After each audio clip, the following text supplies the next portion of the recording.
अस्सलाम वालेकुम dear subscriber, welcome to Urdu jobs updates. Punjab jail police की नई भर्तियों के अपडेट के लिए हमारे चैनल उर्दू जॉब्स अपडेट को सब्सक्राइब कर दें ताकि जैसे ही कोई भी भर्ती आए आप लोगों तक इन्फॉर्मेशन पहुंच सके। डियर सब्सक्राइबर, इस वीडियो में हम जेल पुलिस के कॉल लेटर की बात करेंगे।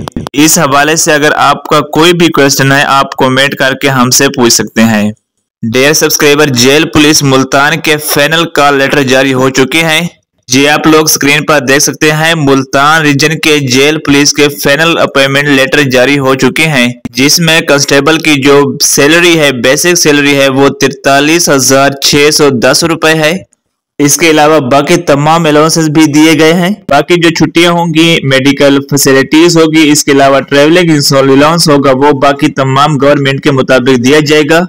फिलहाल जो जेल वार्डन न्यू भर्ती की सैलरी है वो 43,610 रुपए है। जबरदस्त सैलरी है। ये मुल्तान रीजन का अपॉइंटमेंट लेटर है। मजीद अपडेट के लिए हमारे चैनल उर्दू जॉब्स अपडेट को सब्सक्राइब कर दें। कोई भी बात पूछनी है आप कमेंट कर दें, चैनल को सब्सक्राइब कर दें। मिलते हैं एक नई वीडियो के साथ।